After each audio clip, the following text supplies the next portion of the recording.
ఎన్ఆర్ఐల నుంచి పొలిటీషియన్స్ నుంచి కొంత బ్లాక్ మనీ రావడం, దాన్ని ఎక్కువగా ఫిల్మ్ ఇండస్ట్రీలో పెట్టడం ఇలాంటివి జరుగుతాయి అంటారు కదా, దీని గురించి నాకు ఇప్పియరా నేను తీసుకుంటాను. మరి తక్కువ ఇంట్రెస్ట్లో ఇప్పి ఎక్కువ ఇంట్రెస్ట్లో కడుతున్నాను నేను.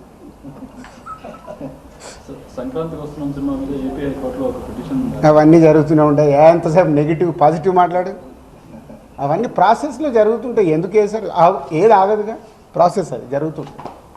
ఓకే, ఏం చెప్పాలి, అయిపోయింది, మొత్తం తీసుకున్నారు. థర్డ్ రోజు వచ్చి కలవమన్నారు. ఈ లోపల చెక్ చేసుకుంటారు, ఆడిటర్ వెళ్ళి మాట్లాడతారు. థర్డ్ రోజు వెళ్ళి నేను కలుస్తాను. నెక్స్ట్ అయిపోయింది కదా, చెప్పినా మొన్నే 2025 స్టార్ట్ అని. సంక్రాంతి వస్తున్నాం, స్టార్ట్ అయింది కదా. ఎలా సూపర్ హిట్లు కొట్టాలనేది మన పని, అదే మొదలు పెడతా. ఓకే, పాజిటివ్ అండి. థర్డ్ రోజు రమ్మన్నారు. ఈ లోపల ఆడిటర్ వెళ్ళి మాట్లాడతారు. Okay, thank you.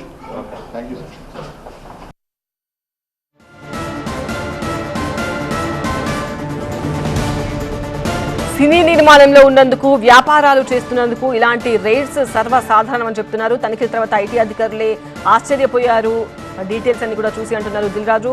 తమ లావాదేవీలన్నీ చాలా క్లీన్ అండ్ క్లియర్గా ఉన్నాయని చెప్తున్నారు దిల్ రాజు. ఐటీ దాడులు అనేది ఒక ప్రాసెస్, ఇందులో ఆందోళన చెందాల్సిన అవసరం లేదు, అంత కంగారు పడాల్సిన అవసరం కూడా ఏమీ లేదని చెప్తున్నారు. ఐటీ సోదాలపై ఎవరికి నచ్చినట్టు వాళ్ళు కథనాలు అల్లేసుకున్నారు. మా ఫ్యామిలీతో పాటు చాలా మందిని సినీ ప్రముఖుల ఇళ్లలో సోదాలు జరిగాయి, తన ఒక్కడి ఇంట్లోనే జరగలేదు అని చెప్తున్నారు దిల్ రాజు. ఐటీ సోదాలు అనేది చాలా కామన్ అని దిల్ రాజు మీడియాతో మాట్లాడుతూ చెప్పారు. డిస్ట్రిబ్యూషన్ సైడ్ ఎలా ఉంటుంది, ఎగ్జిబిషన్ సైడు ఎలా ఉంటుంది అనేది వాళ్ళన్ని డీటెయిల్స్ అడుగుతూ అందరి దగ్గర తీసుకొని ఫైనల్గా నా దగ్గర నిన్న ఇవన్నిటిని ఎవరెవరు ఏమేమి స్టేట్మెంట్లు ఇచ్చారు, ఏముంది అనేది ఫైనల్ నాతో నిన్న కన్క్లూడ్ చేశారు. డిపార్ట్మెంటే ఆశ్చర్యపోయింది. అంటే ఇంత దిల్రాజు గారిని మేము ఏదో ఎక్స్పెక్ట్ చేసాం, అలా ఉంటుంది ఇలా ఉంటుందని సెర్చ్ జరిగేటప్పుడు దే ఆర్ వెరీ హ్యాపీ. వాళ్ళకు మాకు జరిగిన కోఆపరేషన్లో కానీ దాంట్లో కానీ they are very happy department. ఫర్దర్గా ఆడిటర్స్ డిపార్ట్మెంట్ ఉన్నదాని మీద వాళ్ళు క్లారిటీ చేసుకుంటారు.